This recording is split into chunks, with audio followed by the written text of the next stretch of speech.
$1.7 billones a la economía mundial. Toda vez que existen riesgos, Más del 90% son MIPYMES, que generan 80%. Dame 20 minutos de tu tiempo y yo a cambio te daré información sobre los temas más relevantes en materia de comercio exterior, fiscal y aduanas con un toque humano. Y hagamos un trueque, un podcast de TLC Magazine México. Hola, ¿qué tal? Muy buenas tardes, bienvenidos una vez más. Hagamos un trueque, un evento de TLC Magazine México. Un gusto tenerlos por acá. Doctor Máximo, buenas tardes, bienvenido. Gracias, Guadalupe, buenas tardes. Buenas tardes, maestro Héctor, bienvenido. ¿Qué tal? Buenas tardes, gustazo saludar a don Máximo.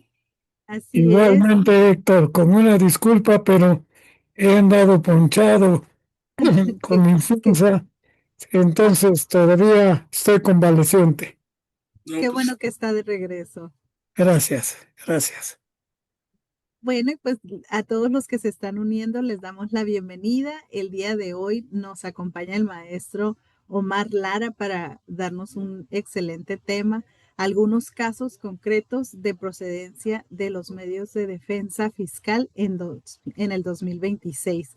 Así que todos están como con el nervio de qué va a pasar ahora con estos nuevos medios de defensa. Pues aquí está el maestro Omar para decirnos y me permito leer su semblanza. El maestro Omar Lara Soto es socio de la firma Lara Glés Tributario del Grupo de Consultoría Empresarial Red Jurídica. Es licenciado en Derecho por la Universidad Veracruzana, especialista en el área constitucional y administrativa por la Universidad Autónoma de Baja California y cuenta con maestría en Ciencias Jurídicas por la UABC. Es catedrático de las materias de Derecho Administrativo, Fiscal y Aduanero desde 2008 en diversas instituciones de educación superior. Es expositor y articulista en temas fiscales, administrativos y aduanero. Ejerce como abogado postulante desde 1999 y desde 2004 se especializó en las áreas fiscal, administrativa y aduanera y actualmente es socio de la firma Lara Glés Tributario del Grupo de Consultoría Empresarial Red Jurídica, especializada en las áreas laboral, seguridad social, fiscal, administrativa, comercio exterior y aduanas. Le damos la bienvenida, maestro Omar.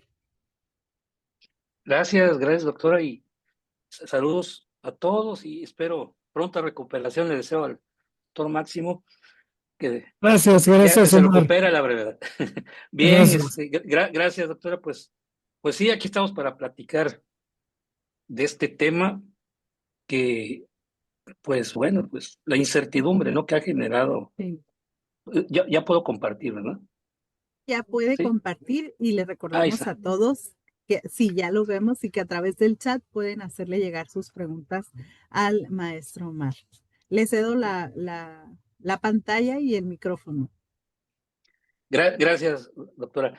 Y bueno, pues básicamente es una reiteración, porque habíamos platicado ese tema, de lo que hablamos en aquel entonces. Creo que fue, si no mal recuerdo, después de octubre o un poco antes, pero ya habíamos platicado de algo que tal cual quedó plasmado ahí en la reforma a la ley de amparo, a la ley orgánica del Tribunal Federal de Justicia Administrativa, del Código Fiscal, que tiene que ver con la procedencia de los medios de impugnación.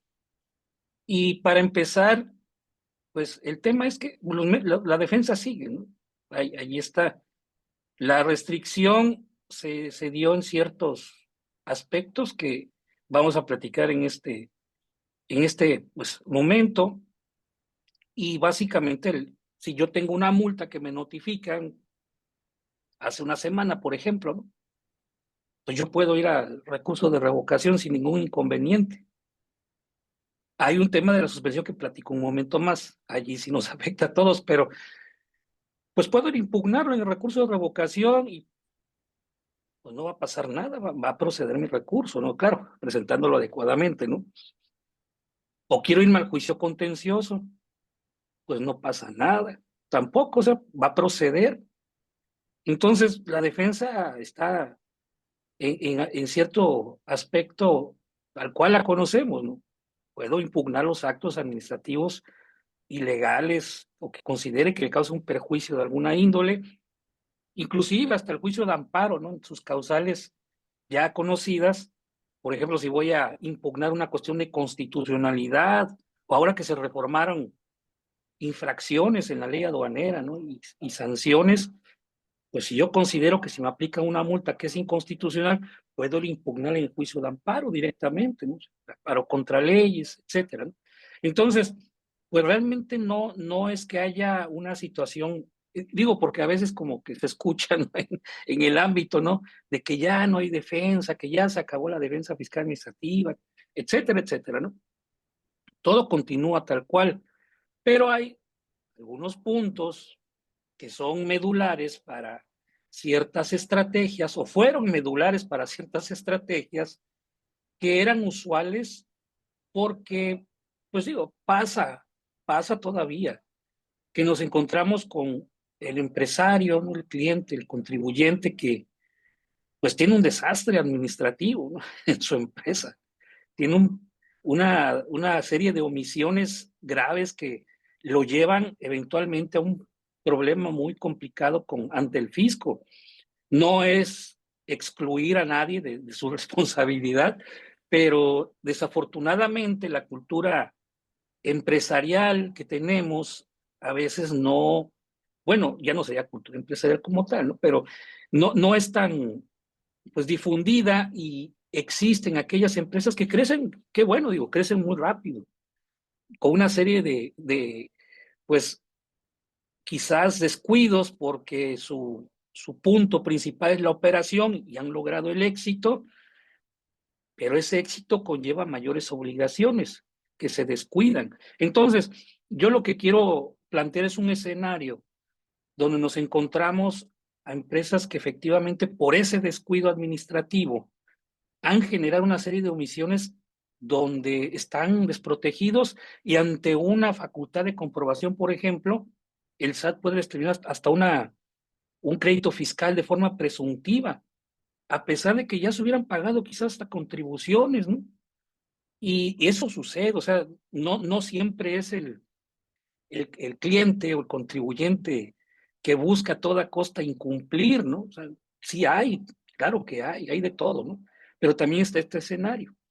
Entonces, en ese caso, pues había a veces ciertas, pues vamos a decirlo así, estrategias que podíamos aplicar o este tipo de contribuyentes, ¿no? Como el caso de las prescripciones, claro que era un tema a largo plazo, no era algo tan simple, pero se podía lograr a veces un crédito fiscal donde no tenías, vaya, ni contabilidad, ¿no?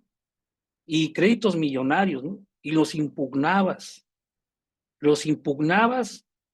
pues esperabas por lo menos cuestiones de forma, obtener una nulidad, pero no se daba. O sea, no todo lo que se impugna se va a ganar. Tenemos a veces ya está medido cuándo es muy posible que, o es difícil ganar, pero bueno, ese no es el tema, ¿no? El punto es que se perdía. Ibas al juicio contencioso y obtenías una sentencia contraria, bueno, vamos al juicio de amparo. Y pues tampoco. Y quizás había una situación de constitucionalidad, de normas de carácter general, ahí en el amparo que se impugnó, y se abría la posibilidad de recurso de revisión en la Corte y procedía, ¿no? Pensemos en ese escenario. Y esto nos daba un tiempo de impugnación desde la defensa, desde que inició. Vamos a hacer pues 5 años, por dar un tiempo. 3 el juicio, 1 y medio el amparo, 6 meses el recurso de revocación, de revisión. Por dar un ejemplo, o sea, es muy variable esto. Y bueno, pues a final de cuentas no se ganaba nada y el crédito quedaba firme, operaba la firmeza de la resolución y pues ya era un crédito firme que ya había sido impugnado o que había sido impugnado y ya estaba firme. Y ahora sí, pues le tocaba al SAT, ¿no? Y ahora voy a cobrar. Llegaba a cobrar y pues con la estrategia que seguía, pues a impugnar el acto de cobro, el procedimiento administrativo de ejecución, en cualquiera de sus fases donde fuera procedente y otra vez iniciar otro momento de impugnación, vamos a pensar en otros 5 años, y quizás la prescripción se interrumpía. A final de cuentas, vamos a pensar en 3 momentos de impugnación y obtenías la prescripción. Esa era una forma cuando de plano no había nada. Pero esto se aplicaba tanto a que este tipo de contribuyente, digo el caso ideal, ¿no?, como aquellos que de plano dicen, pues yo no quiero pagar, ¿no? Fuera del tipo de contribuyente, de sus pretensiones, de lo que quería hacer, ¿no? Lo que es cierto es que este tipo de estrategias, entre otras, representaron un impedimento real para la autoridad para realizar el cobro. Y esto llevó a que atacaran este tipo de estrategias, eliminando ciertas opciones para impugnar, que son las que vemos en la reforma actualmente. La imposibilidad de impugnar créditos fiscales firmes impugnados, sus actos de cobro, concretamente, en el recurso de reparación y en el juicio contencioso. Claro, no podían dejar a las personas sin defensa, porque es inconstitucional totalmente. No estoy diciendo que esto sea constitucional lo que hicieron, pero pues no era ese grado de inconstitucionalidad de decir ya no se pueden defender para nada, ¿no? Los dejaron el juicio de amparo, pero lo dejaron hasta un momento donde ya prácticamente pues ya te bloquearon, ya te inmovilizaron, sellos, cuentas bancarias, ya remataron, bueno, ya están a punto de rematar tus bienes, nada más falta el detalle de tramitar un juicio de amparo y ver si acaso pues tenías algo de razón y si no, pues a ejecutar totalmente. Esto se complementa con el tema de la garantía, que ahora se reforma y es obligatorio seguir un orden específico para garantizar primeramente un billete de depósito, que es dar de dinero a una institución bancaria. Pues el banco debería estar lo más seguro, todavía no está bien determinado eso, pero institución bancaria, que generalmente lo que era en Bansefi, si no me recuerdo el nombre anterior que tenía, o sea, que después fue el Banco del Bienestar, pues ahí sería en todo caso el billete de depósito. Antes los billetes de depósito eran en Bansefi. Y en su caso, una carta de crédito por alguna institución bancaria, ¿cuál, cómo? Pues no se sabe, ¿no? Pero ese es el orden. Luego, ya la cuestión de pólizas y después bienes, y a final de cuentas es un orden donde no hay nada concreto en la forma en que se va a comprobar, porque dice este artículo que si tú no puedes garantizar en alguna de esas formas, que tienes que acreditar que no lo puedes hacer para garantizar de acuerdo a tus posibilidades. Pero para llegar a eso, pues no se sabe exactamente cómo van a ser los criterios, ¿no?, para determinar cómo es que no puedes garantizar, pues con dinero, con una carta de crédito. Y bueno, regreso al tema principal, ¿no? Entonces, complementado con eso, pues se pone más complicado. Digo, ya estando en la etapa ya de remate, presentas el amparo y para lograr la suspensión tienes que hacer esto, ¿no? O sea, es un camino complicado. Pero vuelvo al punto. En general, la defensa continúa. Cuando tenemos créditos fiscales firmes impugnados es cuando se da esta situación. Pero no deja de generar incógnitas, incertidumbre y ciertas situaciones muy cuestionables, que son las que vamos a platicar el día de hoy. Entonces, ¿cuáles son esos casos de impugnación a los que yo hago referencia con el nombre de nuestra plática, ¿no? Pues primeramente, decía, el crédito fiscal que se encuentra recién notificado, no está consentido, así se le llama.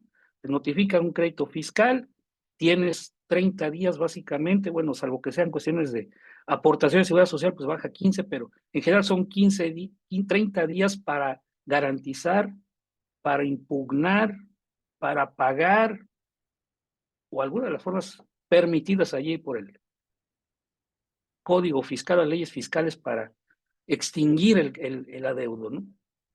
Entonces, tienes esos 30 días. Pues en ese tipo de créditos fiscales que te notificaron, decía yo hace una semana, ¿no? Por ejemplo, pues todo sigue igual, salvo el caso de las garantías. Allí es donde sí nos afecta a todos en general, porque ¿cómo vamos a garantizar con ese orden? Pero existe por allí un pequeño beneficio.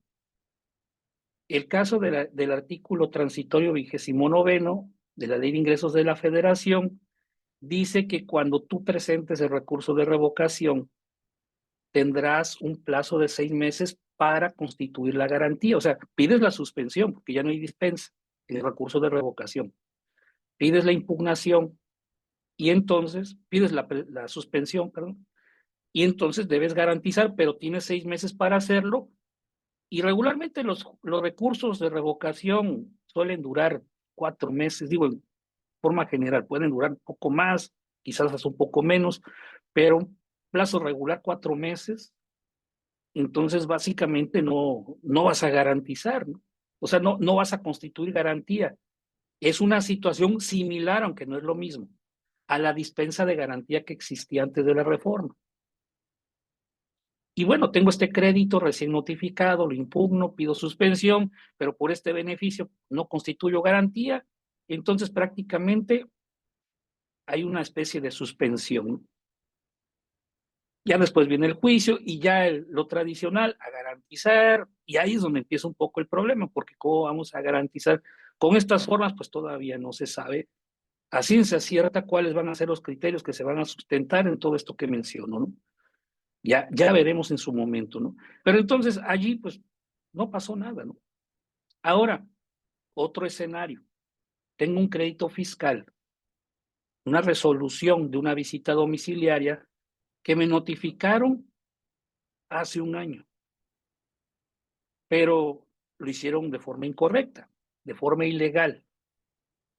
Y el día de hoy viene el gerente o el contador o el administrador con el documento y me dice, oiga, bueno, al propietario, ¿no? Notificar, nos encontramos esto en los archivos, ¿no? Y es una resolución de una visita domiciliaria que se notificó hace un año. Dices, ¿cómo es posible, no? Ya estamos fuera del plazo legal para impugnar, pues son 30 días. Pero el detalle es que lo notificaron con el vecino, ¿no?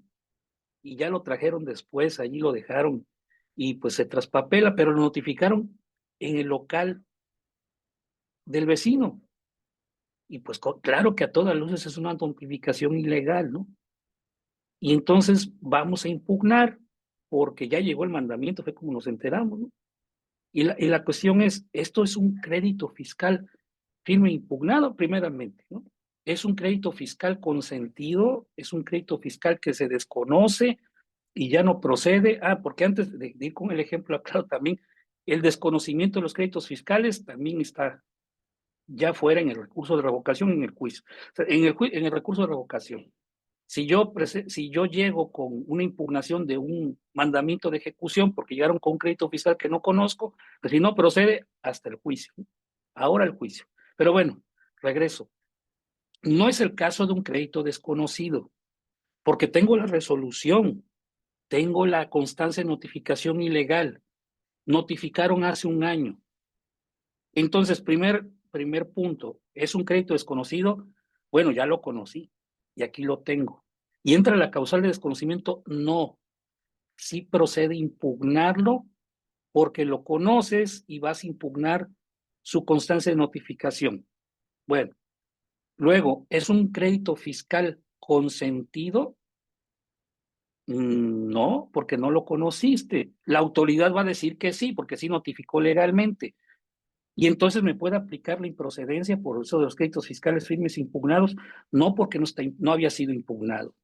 Entonces, la característica de los créditos es que tengan estos dos aspectos, firmes, porque están consentidos o porque ya fueron de alguna manera determinados así por alguna autoridad, o, impugnados, ¿no? Firmes e impugnados, estas dos características.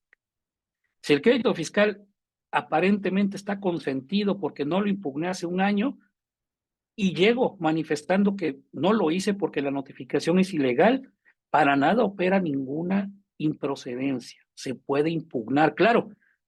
después del análisis, porque si entrarían al análisis y dicen, bueno, es que yo no te notifiqué con el vecino, ¿no? Yo te notifiqué en tu domicilio y aquí aparece que recibió, pues, tu recepcionista, etcétera, etcétera.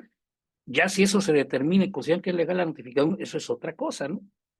Procedían a sobreseer el recurso, probablemente, o el juicio, si fuera en el juicio, ¿no? Pero se entraría al análisis, por lo menos, de ese tipo de elementos, ¿no?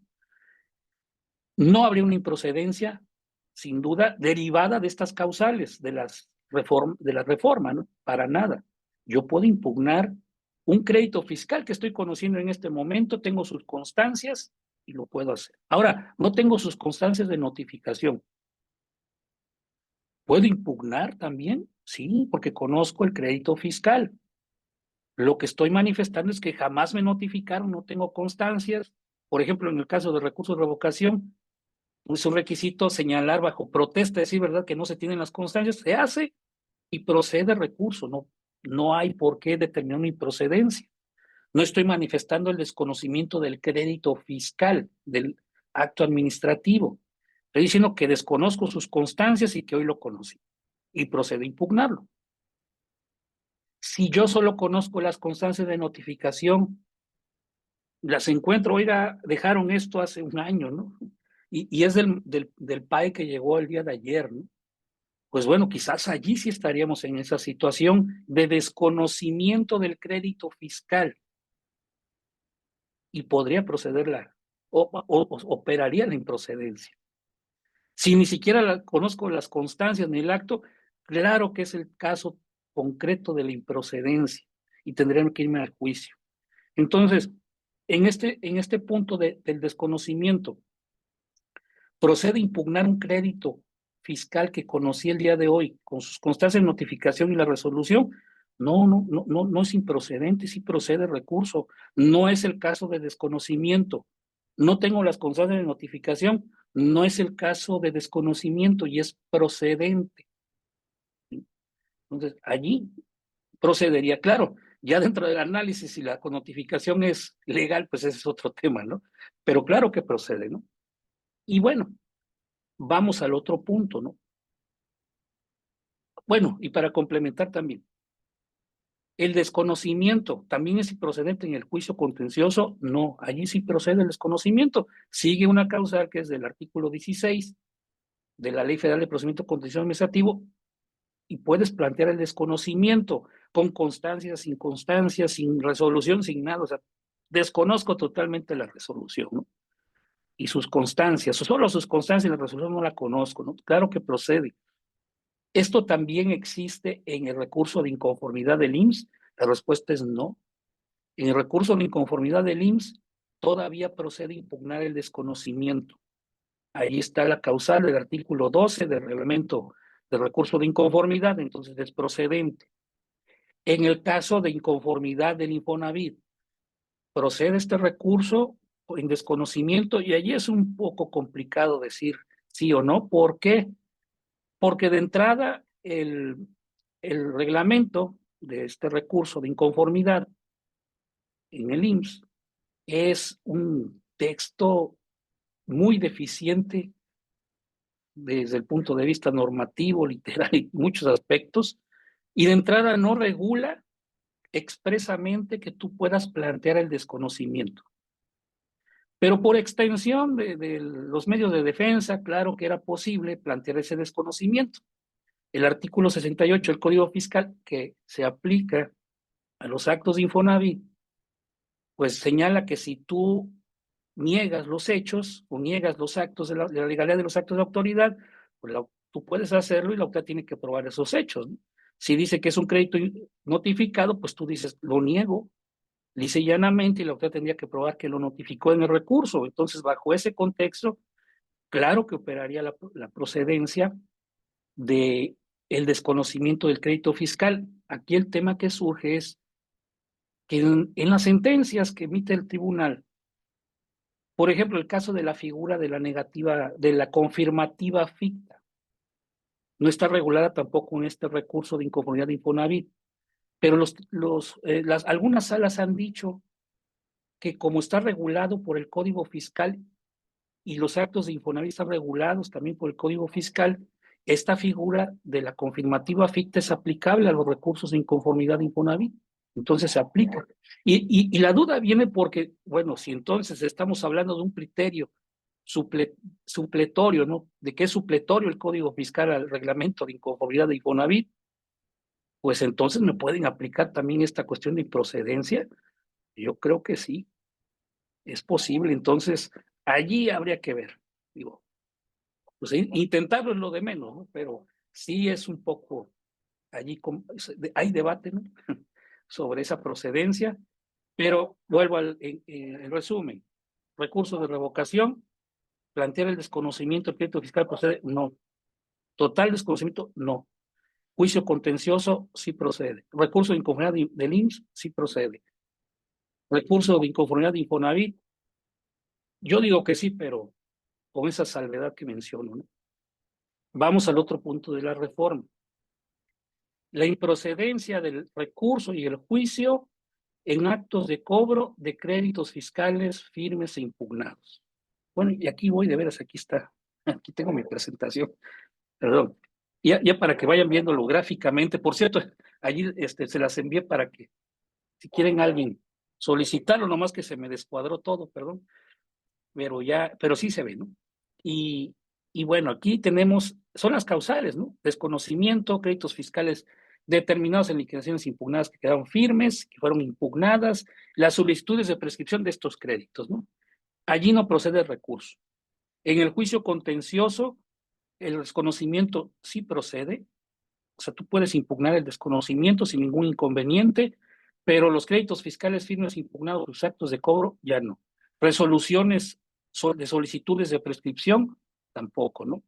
Entonces tenemos aquí esas restricciones en el juicio, cobro de créditos fiscales firmes e impugnados. Bueno, firmes no está excluido, la negativa de prescripción, no excluido, incompetencia, pues son dudas, ¿no? Porque pueden ver si es competente. Y bueno, y fíjense que aquí la negativa de prescripción, me voy a adelantar un poco. Cuando yo pido la prescripción de un crédito fiscal, dice la reforma que es en las resoluciones de solicitudes de créditos fiscales, que resuelvan solicitudes de prescripción. Pero hay algo que no dice la reforma. Cuando se opone como excepción la prescripción en el recurso en el juicio, no lo menciona. ¿Qué van a resolver? Pues habrá que esperar a los criterios también, porque la causal donde tú opones como excepción la prescripción en el recurso del juicio, eso no se menciona en la reforma para nada. ¿Te lo pueden calificar como una inconsistencia en el procedimiento? No, porque no es el procedimiento, es un defecto del mismo crédito. Entonces, pues ahí está la posibilidad de presentar un recurso de revocación oponiendo excepción contra un crédito fiscal que ya está prescrito, claro, de estos que ya están firmes e impugnados. Vamos a pensar un crédito fiscal de hace 6 años, ¿no? Y la autoridad no ejerció ningún acto de cobro. Y hoy viene, después de 6 años, pues ya operó la prescripción, presento mi solicitud, me la rechazan, me dicen que no opera la prescripción, me voy al recurso, no procede, me voy al juicio, no procede. Pero si en vez de irme allá a solicitar la prescripción ante la autoridad, presento el recurso de revocación y opongo como excepción la prescripción, ahí opera, no, porque esa es la figura que está excluida o que no se menciona en la reforma. Y para evitarme inconvenientes me voy al juicio contencioso y allá opongo la excepción. Pues con mayor razón, no hay una causal que diga que tampoco se puede oponer como excepción y que esta es improcedente. O que los recursos el juicio están dirigidos a oponer la excepción. No se menciona eso, ¿no? No quiero yo decir que esto es una interpretación o es una situación infalible, para nada, porque dependemos mucho de lo que vayan a razonar y nos vayan a resolver los tribunales, que la incertidumbre que tenemos en este tiempo y pues van a tener un perfil a favor del Estado o realmente nos van a defender, ¿no? esa incertidumbre allí sigue hasta que no empecemos a ver criterios, vamos a empezar a ver hasta qué grado ha afectado esta reforma, ¿no?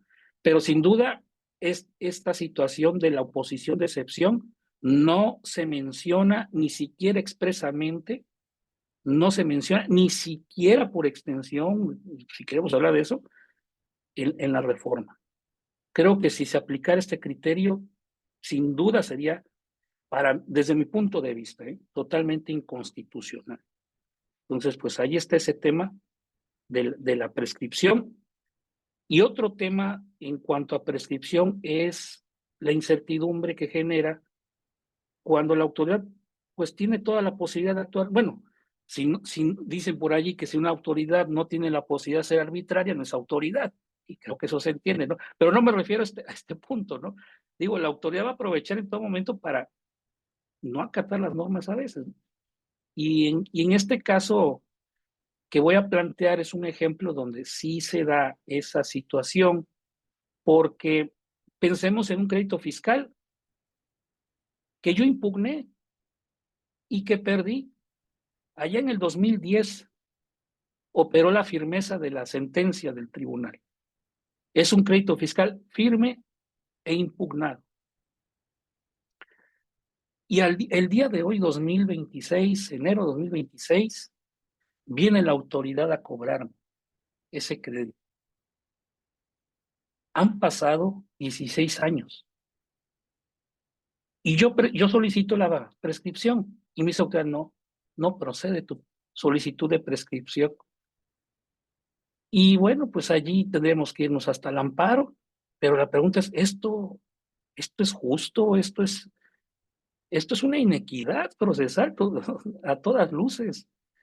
¿Cómo es posible que ante ese tipo de situaciones tan evidentes por una cuestión formalista me pudieran decir, me pudieran porque, les digo, hay que esperar los criterios, ¿no? que ya no procede efectivamente la impugnación de esa resolución porque, pues ni modo, así dice la ley. Las resoluciones de prescripción de créditos fiscales firmes impugnados, cuando a todas luces ya operó la prescripción hace 16 años, la autoridad no tiene ninguna gestión de cobro ni nada. Entonces, pues, estas son malas ideas para la autoridad, ¿no? Que ni se entere, porque capaz que necesitan ir y empiezan a hacerlo, ¿no?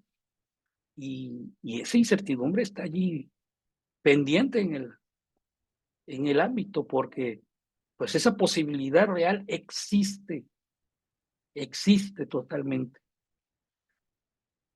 Esperemos que no se le ocurra eso a la autoridad, pero ahí está esa cuestión que sí es un peligro latente y si la autoridad en cualquier momento se da cuenta, o si no, y si ya se dio cuenta, si en cualquier momento quiere hacerlo, lo puede hacer y formalmente va a decir, es un crédito fiscal firme impugnado, no procede recurso, no procede juicio, defiéndase en el amparo una vez que yo ya le haya inmovilizado sus depósitos bancarios en sus cuentas, suspendido sus certificados de sello digital, etcétera, etcétera. O sea, es grave la situación.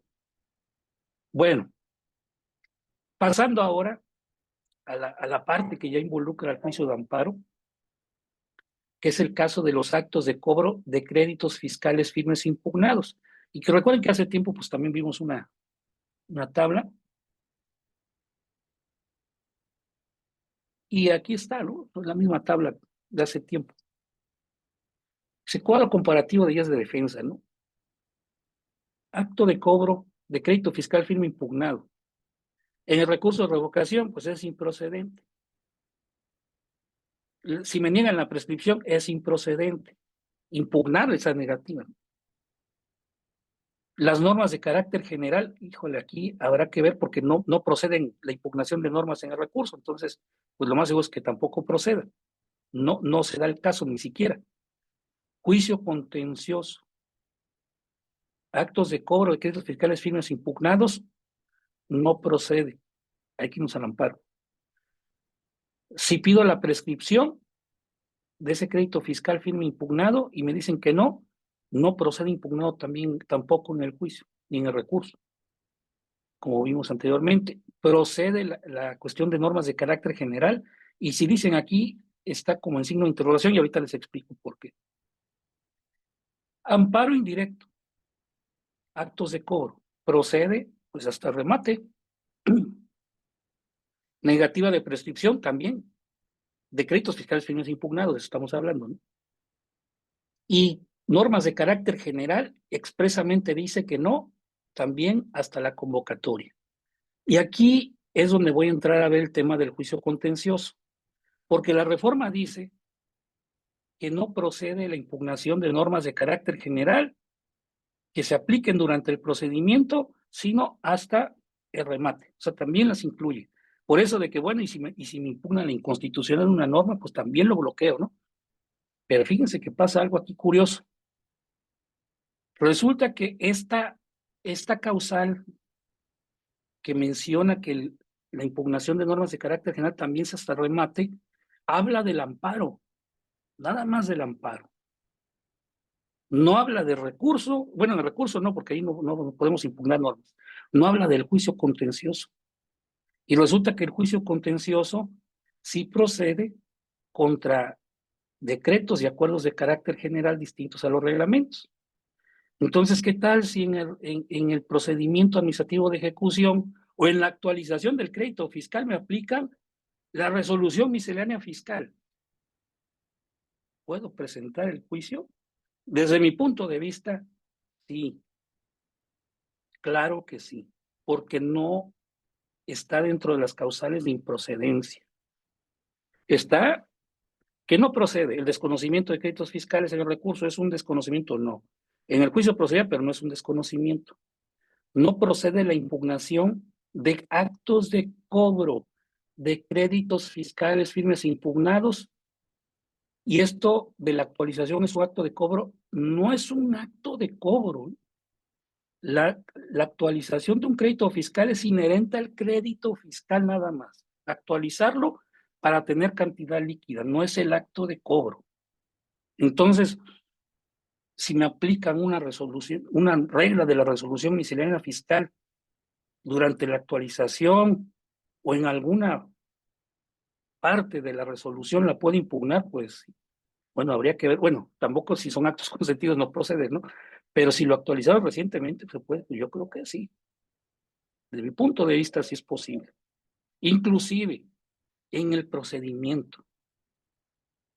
Porque lo que estoy impugnando no es el procedimiento, es la norma de carácter general. Un acuerdo delegatorio, ahora que hay muchos acuerdos delegatorios por todos lados, ¿no? ¿Puedo impugnar? Pues también. Entonces, ese tipo de situaciones están en duda. ¿Cómo se resolverían? Pues que la autoridad pida que se haga una interpretación integral de pues, el propósito de la reforma, que era impedir esto, y que el tribunal lo acepte y diga, sí es cierto, digo, pues sí, así dice, pero, o no está contemplado concretamente, pero la idea es bloquear este tipo de impugnaciones y por lo tanto no procede. Eso es lo peor que nos pueden decir. Pero de que hay muchas inconsistencias en este punto, sin duda. Entonces, resumiendo para terminar por el momento, sí es bastante amplia la información. Si yo voy a plantear el desconocimiento de un crédito fiscal, bueno, primero, un crédito fiscal recién notificado, ¿lo puedo impugnar? Sí. ¿Recurso? Sí. ¿Juicio? Sí. Crédito fiscal que conozco, no ha sido impugnado, pero ya está fuera del plazo, pero y la notificación es ilegal, o no me fue notificado, pero tengo la resolución. ¿Puedo impugnarlo? Sí. En recurso, sí se puede. En juicio contencioso también se puede. El desconocimiento del crédito fiscal en el recurso no procede. En el juicio contencioso sí procede. Recurso de inconformidad del IMSS sí procede. Infonavit, bueno, por esta salvedad. Actos de cobro de créditos fiscales firmes impugnados. En el recurso de revocación procede. En el juicio contencioso procede, pues no procede. Y hay que esperarnos al juicio de amparo. Sin embargo, hay que tomar en cuenta el caso de las normas de carácter general, distintos a los reglamentos o los decretos, porque allí en el juicio contencioso existe esta posibilidad. Entonces hay que analizarlo. El tema de determinaciones o resoluciones de solicitudes de prescripción, recurso, juicio, procede, no. Hay que esperarnos al amparo, sí, hasta el remate.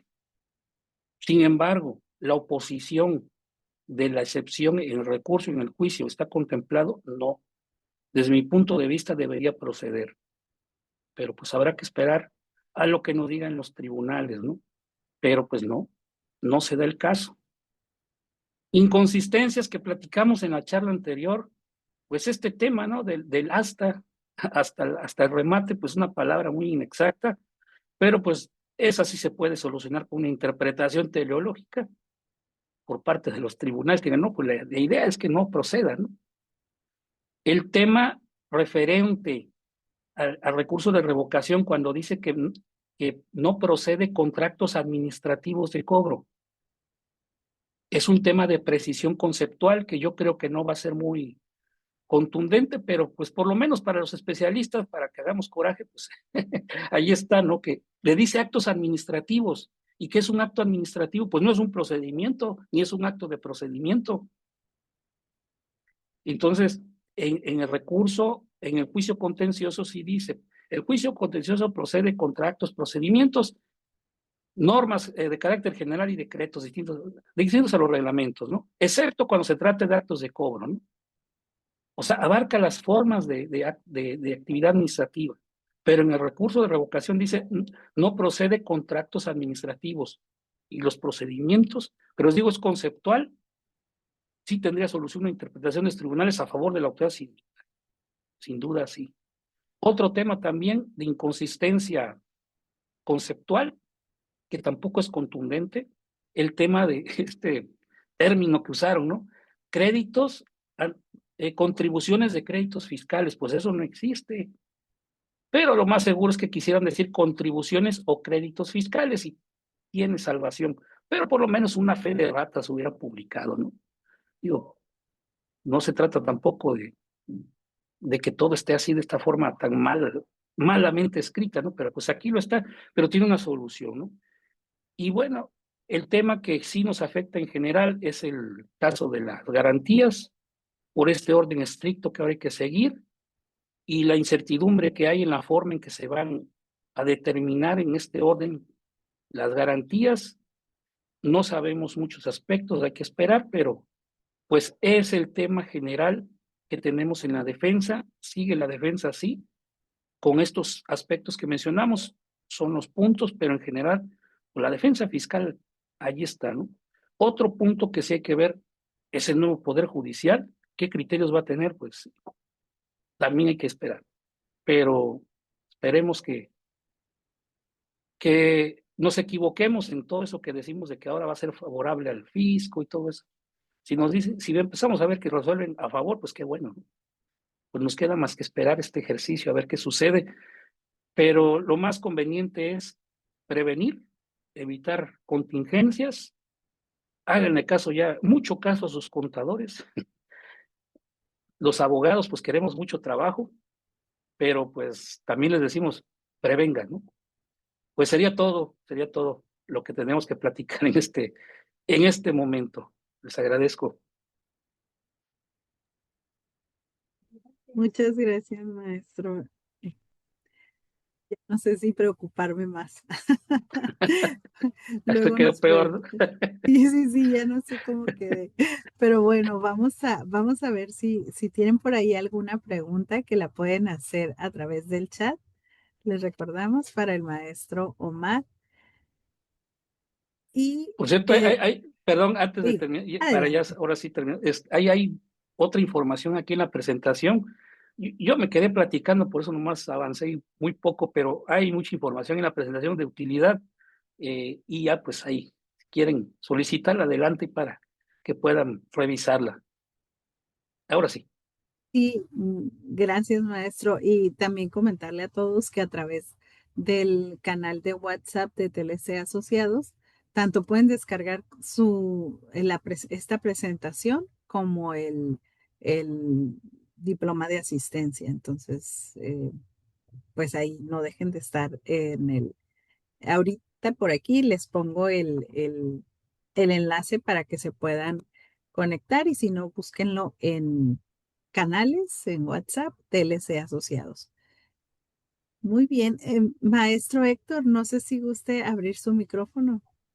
Claro que sí, muchísimas gracias Guadalupe y a Omar por la presentación.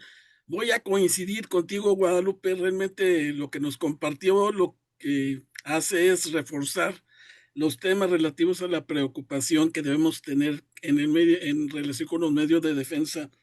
Me parece muy interesante la aclaración. Yo comparto esa visión de que no dejan desprotegido, entre comillas, no dejan desprotegido al contribuyente. El contribuyente sigue gozando de diversos medios de defensa para que en su caso, cuando no esté de acuerdo con una resolución emitida por la autoridad, pueda manifestar lo que su derecho convenga. Pero me gustaría mucho hacer una reflexión y espero que compartas, Omar, conmigo esa opinión, porque una cosa es que, tal y como atinadamente mencionaste, sigue habiendo medios de defensa en favor del particular en la ley, pero discúlpame, si lo enfrentamos a la realidad, las cosas son muy diferentes, muy, muy diferentes. ¿A qué me refiero? Si comparamos cómo nos encontrábamos en 2025 contra cómo nos comparamos en 2026, definitivamente esos medios de defensa se vieron acotados de manera muy, muy importante. Y ahorita que tú comentas algo muy importante, algo que le quitaron al recurso de revocación, fue el tema relativo a que no tenías que garantizar el interés fiscal. Ese era, diríamos, lo más importante y lo más valioso, porque te daba dos oportunidades. Una es si no tienes la suficiente solvencia para poder garantizar el interés fiscal, pues te va a dar la oportunidad de que eso no implicara el perder la oportunidad de defenderte, aunque fuera ante la autoridad administrativa. Pero como quiera que sea, era una oportunidad bien para ver la manera en que podrías obtener los medios para garantizar y la otra para corregir la defensa. En muchas ocasiones, Omar, y tú debes de ser testigo y de alguna manera el que se enfrenta a estas dificultades, es que en la vía administrativa los medios de defensa están en manos de los contadores públicos. No quiero decir que esté mal, pero esa es la realidad. Y ya cuando te llegan en una etapa posterior en donde sí ya tiene que acudir a un abogado, pues las cosas ya vienen con cierta inercia que es bien difícil de enderezar. De tal manera que el recurso de revocación era una estrategia y sigue siendo una estrategia para que todo aquello que no pudimos aportar durante el procedimiento de revisión, pues lo podamos aportar ahora en vía de recurso de revocación. Y es la única oportunidad. Si me quitan esa oportunidad y me mandan directamente al juicio contencioso administrativo, ya no me dan oportunidad de aportar nuevos elementos de prueba. ¿Por qué esto es importante? ¿Por qué era importante? Porque tal y como también lo dices, el empresario está interesado en hacer crecer su negocio y a veces, y muchas veces, deja de lado la parte administrativa. Se lo deja a cargo de otros colaboradores, pero él se ocupa de hacer crecer su negocio y entonces esa parte administrativa no se le da la debida relevancia con el objeto de no tener áreas de oportunidad que la autoridad pueda aprovechar. En esta condición, repito, el recurso de revocación tiene esta ventaja. Me parece de lo más atinado el punto, inclusive te voy a ser franco, para mí se me había pasado el hecho de que en términos de la ley federal, de la ley de ingresos de la federación, se otorga un plazo de 6 meses para que se otorgue la garantía. Perfecto, ya con eso queda resuelto el tema de la garantía del interés fiscal. Me parece algo muy, muy importante y hay que tomarlo en consideración. Pero regresando al tema que te planteaba y quiero que compartas conmigo tu reflexión, una cosa es lo que dice la norma y otra cosa es lo que la realidad nos va a imponer en el 2026.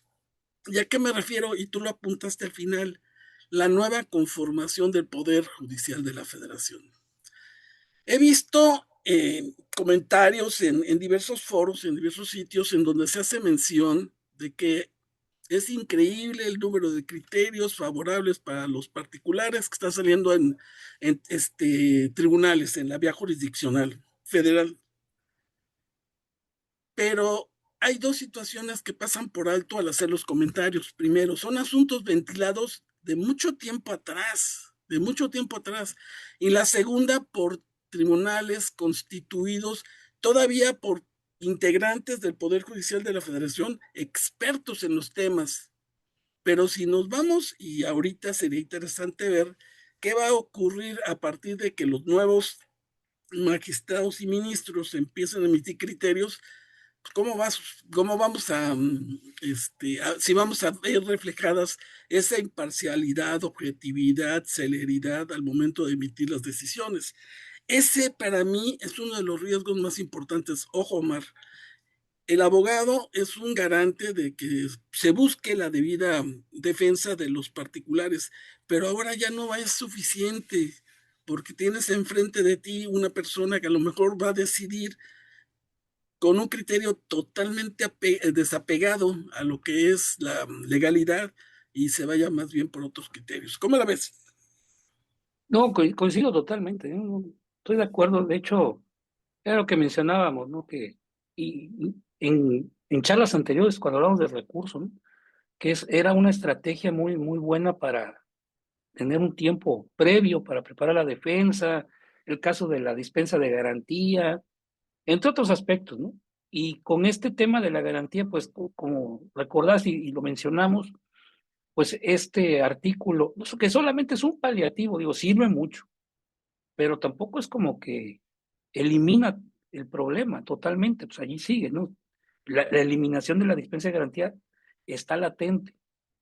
Nos da un alivio durante por lo menos este ejercicio que va a estar vigente, quizás así se vaya a quedar, muy probable, pero por lo menos este ejercicio, que es lo que tenemos ya conocido, vamos a presentar el recurso. El problema va a ser cuando sean recursos que duren más de 6 meses, porque allí se acaba el beneficio. Sin embargo, pues habrá que ver que la mayoría de los recursos no duran más de eso, y la situación es muy similar a como si existiera la dispensa. Entonces, como bien lo mencionas, por ese lado ahí está, por lo menos momentáneamente, solucionado ese tema, ¿no? Lo que sí tienes razón, y se me pasaba también mencionar 2 puntos críticos, ¿no? Bueno, hay muchos, pero en cuanto a la reforma que decía yo, nos pegan a todos el tema de las garantías. Y de la dispensa también, ¿no? Pero está solucionado, las garantías. El otro tema es el desconocimiento, porque también es general, es para cualquier tipo de crédito. Y ahí era donde decía yo, bueno, pues si tengo la resolución, puedo impugnarla. Pero el tema del desconocimiento es un planteamiento muy útil, que inclusive se quiso eliminar desde el 2014, no más que se persistió por la interpretación del Poder Judicial, precisamente, que se planteó el hecho de que todavía era procedente desconocer crédito por el 68 del Código Fiscal, el recurso efectivo y otros temas, ¿no? Entonces, allí así se quedó. Inclusive eso llevó a que la autoridad perdiera muchos juicios en prácticamente 2023, que fue lo que duró este momento de incertidumbre. El SAT no te daba oportunidad de ampliar el recurso cuando tú presentabas el recurso alegando el desconocimiento. Y al no darte oportunidad de ampliar, perdía el juicio porque había perdido esa oportunidad y se ganaba. Entonces muchos presentábamos así, desconozco, y se ganaba, ¿no? Pero fuera de ese tema, sí es un área es una causal de mucha utilidad, y que era muy útil fuera de los casos donde se utilizaba ya de forma ventajosa, ¿no? Pero era muy útil. Y sí, eso sí también es crítico. Suspensión, las garantías y este tema del desconocimiento. Lo que yo mencionaba, formalmente, salvo estos puntos, o los medios de defensa allí siguen, ¿no? Pero sustantivamente, en efecto, este tema de incertidumbre por cómo van a resolver este nuevo Poder Judicial, el hecho de que los criterios ya son más favorables a la autoridad también en el tribunal. Y bueno, pues son situaciones donde sí es cierto, se quiso cerrar el camino, pues aquellas empresas que ya de forma ventajosa jugaban con este tema de la prescripción y otras figuras no tan bien vistas, ¿no? Como el hecho de desaparecer bienes en el lapso del tiempo te da tiempo a hacer muchas cosas ahí está cuestionables, ¿no? Pero quisieron cerrar eso, pero nos pegaron a todos. Entonces ahí es donde sí. Por eso decía, aunque sí, pues yo quisiera que todos impugnaran, ¿no? Ahí están los medios de defensa, pero sí, también les digo, realmente hay que prevenir y hay que evitar caer en contingencias, porque ya la defensa no está como, efectivamente lo mencionas también, como el año pasado, ¿no? Ahora ya no es muy posible garantizar o por lo menos prever cómo se va a resolver un asunto. Sí, es muy grave y sí coincido en todo lo que mencionaste, maestro. Pues muchísimas gracias, realmente, a seguirnos preocupando, digo, perdón, a seguirnos preparando. Ándale. Creo que sí. Muy bien. Pregunta Beatriz. En el caso mencionado de tener un crédito que se hizo con una ilegal notificación, se impugna, pero origina opinión de cumplimiento negativa. ¿Cómo se puede solicitar que se elimine la opinión de cumplimiento? Aquí entra el tema de las garantías, bueno, pero aquí vamos a jugar con esa situación. Primero de la procedencia, decía yo, pues si yo tengo un crédito fiscal de hace un año, pero es ilegal notoriamente la notificación, me voy al recurso y impugno allí su notificación y la resolución. Pido la suspensión porque hay que pedirla, forzosamente hay que pedir la suspensión ahora. Y alegando, bueno, haciendo ver esta situación del 29º de la Ley de Ingresos de la Federación que exime por lo menos 6 meses la obligación de garantizar, ¿no? Ya está después de 6 meses. Y con esa situación se encuadra pues, un presupuesto para que nos vuelvan a poner como, con una opinión positiva. En teoría sí es, aclaro. Y a mí sí me ha funcionado, bueno, en tiempos pasados impugnábamos, suspendíamos, garantizábamos y nos daban revertían esa opinión de cumplimiento. Pero pues ahora habrá que ver muchas cosas, ¿no? Pero se supone que ese es el camino que se debe seguir, ¿eh? Bien, muchas gracias. Doctor Máximo, no queremos forzarlo, pero usted me dice si quiere intervenir. Lacónicamente, Guadalupe, gracias. Bueno, felicitar a Mar, desde luego no puedo no hacerlo ante tan buena plática. Y decirle a mi amigo Héctor que no podía yo estar más acorde con todo lo que ha dicho. Abro un paréntesis, digo, SIC, por todo lo que él dijo, yo también lo pienso y creo, a lo mejor más pesimista que ustedes dos, que nos va a ir como en la feria, pero como en la feria mal. Espero que esté muy equivocado. Omar, gracias. Héctor, muchas gracias también. Extraordinario tus comentarios como siempre. Guadalupe, un placer estar aquí con todos ustedes. Gracias. Muchísimas gracias, doctor. Valoramos mucho su esfuerzo. Gracias y cuídese mucho. Bueno, Gracias. si me permiten, vamos a entregar el reconocimiento a nombre de TLC Magazine México y hagamos un trueque. Otorgan el presente reconocimiento al maestro Omar Lara Soto por hacer un trueque en la plática virtual con el tema algunos casos concretos de procedencia de los medios de defensa fiscal en el 2026, el día 19 de enero de 2026. Lo firma el doctor Octavio de la Torre y la maestra Daniela Martínez. Muchísimas gracias a todos los que nos acompañaron y gracias, maestro Omar, por esta excelente plática. No, gracias a todos por acompañarnos y también excelente tarde, excelente noche.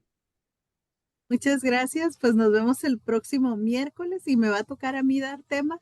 Nos vemos por aquí la próxima, el próximo miércoles, ya saben, a las 4 de la tarde, hora acá del noroeste, y 6 de la tarde allá en el centro de México.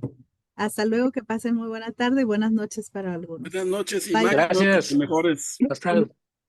Pobre doctor. Luego. Hacer una llamada telefónica, si me permites. Sí. Gracias, ahorita mismo te la hago. Gracias. Gracias.